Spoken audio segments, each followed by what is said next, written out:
Welcome to summertime in the South.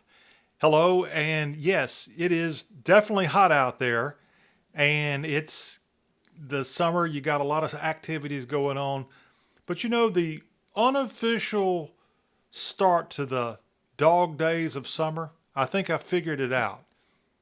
It is the first signs of that thing out there in the yard just taking over. It's just taking over everything. And it ain't kudzu I'm talking about. Y'all, I have a graphic perfect for what I'm discussing to help prove that we're in the height of summertime. It is Bahiagrass. Oh my goodness, there's Bahiagrass taking over Atlanta. And yes, if you are a southerner, you know exactly what I'm talking about.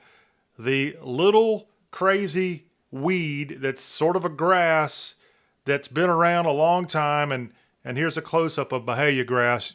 Now you know what I'm talking about. Bahia grass first introduced into the U.S. back about 100 years ago.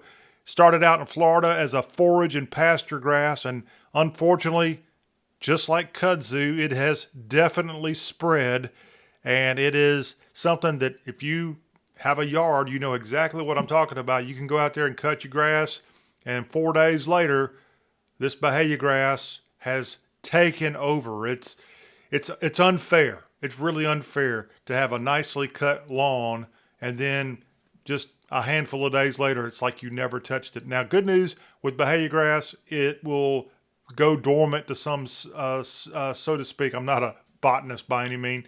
I think it's in August. Maybe it starts slowing down, and maybe you can get more bang for your buck with your yard. But it's not a lot of fun out there if you're having to cut grass or whatever you're out there. And then when it gets long enough, it gets on your socks or on your legs. But it's the way it is here in the southeast of the United States. Now, where is kudzu located, you ask? If you are not kudzu, where's Bahia grass? See, they're kind of the same, but yes, they are in that area right there, primarily in the southeast. As I said, this was first introduced in Florida around 1912, and it has definitely spread up, covering areas from Louisiana to Arkansas, almost all of Mississippi, Alabama, Georgia, and South Carolina. But I've seen Bahia grass in a lot of other places. Now, again, pastures, yes, but it's in yards, it's in ditches. I think my high school football field was primarily Bahia grass, not by choice. It's just out of control, I'm telling you. And we've got to do something about it. Now, Bahia grass, there you can see the range that it has, and it grows so quickly. Bahia grass, to some people, has a purpose. And here is something I found from the University of Florida.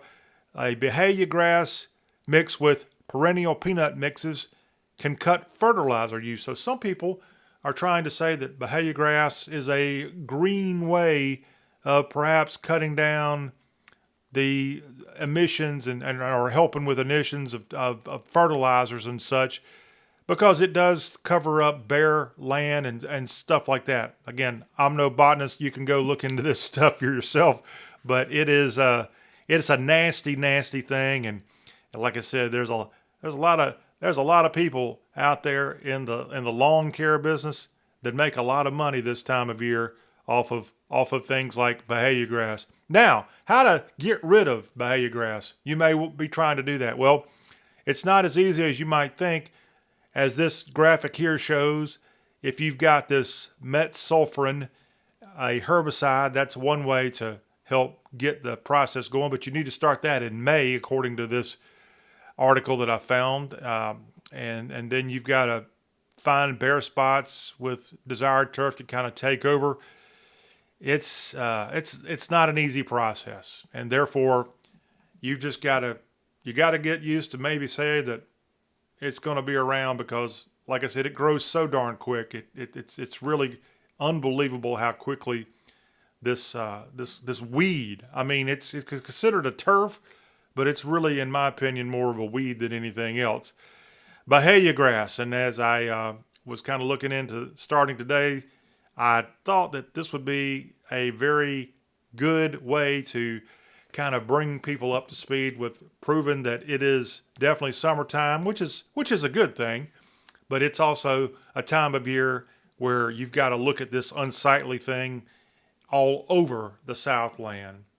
But hey, we'll take it. It's better than having to look out at a yard full of snow as our friends up north have to look out for most of their winter months. And even us here in the South, we've had a bit of that as well. Bahiagrass. One more time, let me pull up this fun graphic. Oh yeah, taking over Dixie. Y'all look out. Thanks for watching. Y'all.com is our website. I'm Jon Rawl. We'll see you soon.